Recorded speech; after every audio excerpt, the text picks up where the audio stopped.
Well, let's bring in California Congressman Devin Nunes to weigh in on that. Congressman, welcome to the show. So do you think TikTok should be banned? Absolutely. If you go back to 2016, remember we were so concerned about foreign influence in our election, and we spent tens of millions of dollars to discover that on Facebook, the Russians had spent a few $100,000 that both went against Trump, went for Trump, but it was just a few $100,000. TikTok is from China. Any company that's in China, over 50% of it's owned by the Chinese Communist Party. So if you want your data, your kids' data, all of that information to end up in the hands of the Chinese, not to mention the fact, what if the Chinese decide to run a propaganda operation into this year's election? That would be very, very disturbing, and we'd have zero control over it. We wouldn't even be able to do an investigation because they'd never even turn over any information. So there's a reason why the Indian government has banned this. There's a reason why our Defense Department is not letting our military men and women in uniform use this. And I think, for one, we should all, as Americans, not be using an app like this. Well, Congressman, we're going to get in a moment to the type of bias we see from American tech companies against conservatives. Imagine what the communist Chinese can, would, and will do wielding the same power. Some people have this is not what it's about for President Trump, but some people have opined about whether or not this will have an influence on voters in 2020, young people, adults that use TikTok. Do you think there can be enough information out there about why it would be banned to get these folks to realize, well, there's only one person that's actually tough on the communist Chinese who have a very different dream than we do, and it has nothing to do with freedom? Well, look, Pete, one thing I haven't heard, this has been out for about 48 hours, and you've heard the Secretary of State, Pompeo, Yep. He's been talking about this for several weeks. What have we not heard? We haven't heard a peep from the Biden campaign. We haven't heard anything from the Democrat leadership in the House or the Senate. I think that's very, very telling.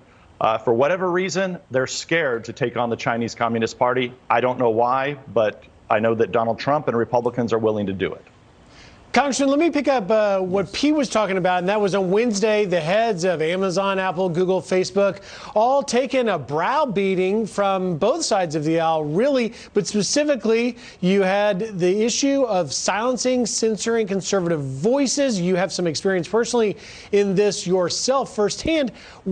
So what now? What comes out of that hearing we saw? Will there be recommendations? Will there be laws? Well, look, the easy thing to do would be to pass and change the law so that they can't censor us. But you have to remember, the censoring always goes against conservatives.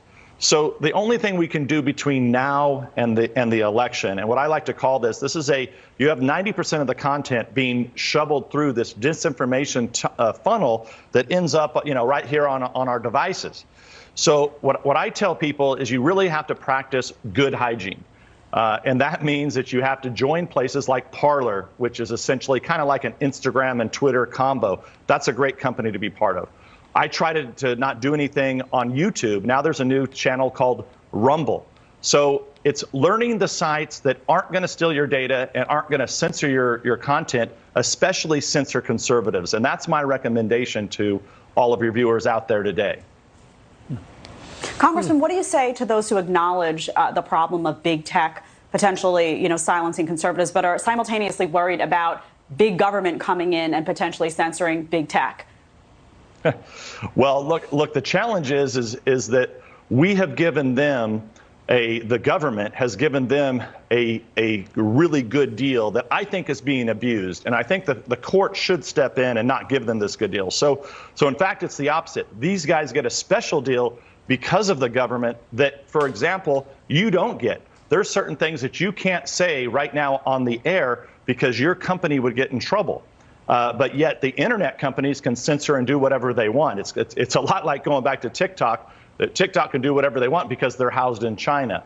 And that's going to be the problem moving forward here. We just can't have these tech companies, big tech oligarchs that control so much of our lives, daily lives, have a special deal that most Americans don't enjoy.